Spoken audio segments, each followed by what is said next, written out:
Okay, welcome to all the music theory that you need to know, really, in less than 10 minutes.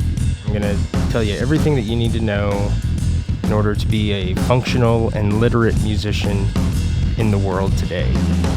My name is Matthew Kemp.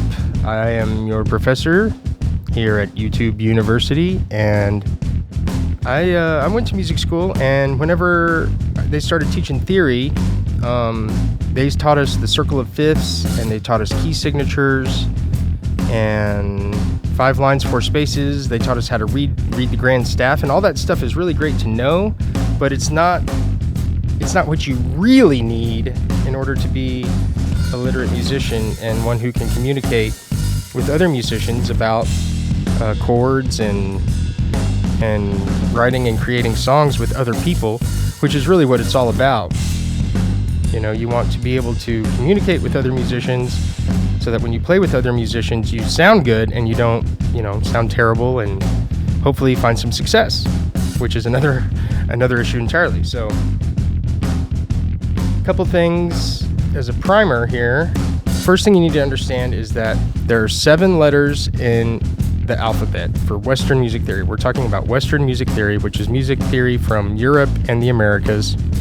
And there's 7 letters in the alphabet, and that's it. A, B, C, D, E, F, G. That's it. We can modify those letters with 3 different accidentals that you see here. Sharps, which raise the note by a half step, flats, which lower the note by a half step, and natural, which cancels out any previous accidentals in the key signature or otherwise. And so that's basically the alphabet as far as music theory is concerned. And what we use is a method of harmony called tertiary harmony, meaning that all the chords in Western music theory are built in thirds. So you have a triad, which is a 3-note chord. Okay, so triads are 3-note chords containing a root, which is the note that bears the chord name. The third, which defines the chord quality, is it major or minor? And fifth, which is really kind of filler, it's the chord stabilizer. So in order to build a major triad, you have a root to a major third and a minor third between the third and the fifth.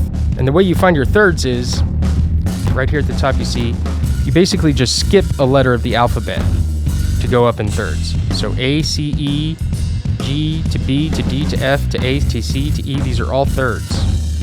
So you've got a bunch of triads right here staring at you right here in the face. CEG is a triad, FAC is a triad, EGB is a triad, DFA is a triad, and so on and so forth, all the way around till you get to G, and then it starts back over with A. So when we're talking about a third or a fifth, what we're really talking about is the interval, or the distance between the notes that are pertinent for whatever chord you're playing. So we'll just look right here. The A, C, E is a triad that happens to be a minor triad. And A to C is a third because you count A1, B2, C3. So you got 3 notes, that's a third. You go 2 more, D would be 4 and E would be 5. So A to E is a fifth. There are 5 notes between A and E, and that's what we call a fifth. The first triad on this page would be A minor, because A to C is a minor third and C to E is a major third. So you have the minor third on bottom and the major third on top, and it's called A minor because that's the root of this chord is A, so that's the note that gets the chord name, and then A to C is a minor third, and that's the chord quality, and that's how we build chords. So that's the basic structure of tertiary harmony here, is we're building chords and we're using thirds as our base unit. This is the part that nobody really told me this. I just kind of figured this little bit out myself, but I have found it to be extremely useful, and this is really the point of this whole video here, is that if you can learn to spell your triads, you can be a literate musician, and you can play with anybody at that point. So the way I look at it is that we have 3 basic chord families. On the left, we have the family with no accidentals. The root is colored in black, the third is in red, and the fifth is in blue. In the center group here, we have the family that has one accidental. And you can see where that accidental is. It's always in the center. It's always in that middle note, which is the third. So A, C sharp, E, D, F sharp, A, and E, G sharp, B are all our one accidental family. Then the third family is really just kind of one lonely chord. It's B, B major, which would be D, D sharp, F sharp, or B flat, which is B, D, F, which has two accidentals. Again, the root's in black, the third is in red, and the fifth is in blue. If you can memorize this page, then you can spell any chord under the sun, even into upper extensions and ninths and sevenths and all that stuff, which we're not going to talk about in this video. You can spell any chord if you can memorize this page. You can remember these three chord families. You can spell any chord, and you can play any song. You can play along with anyone, anywhere, at any time.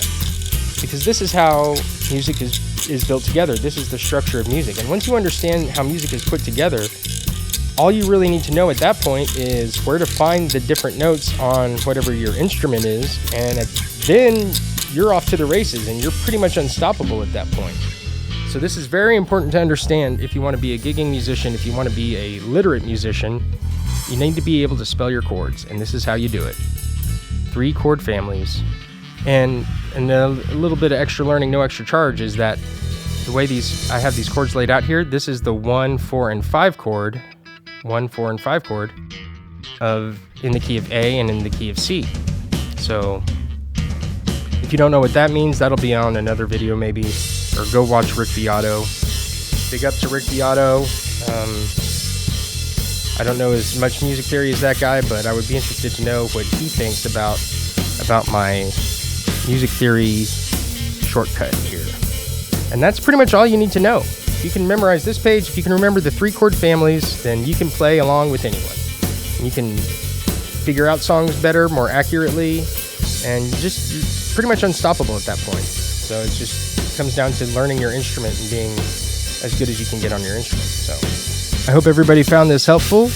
My name is Professor Matthew Kemp of Kemp Music Artist Services and YouTube University. Yeah, we'll talk at you later.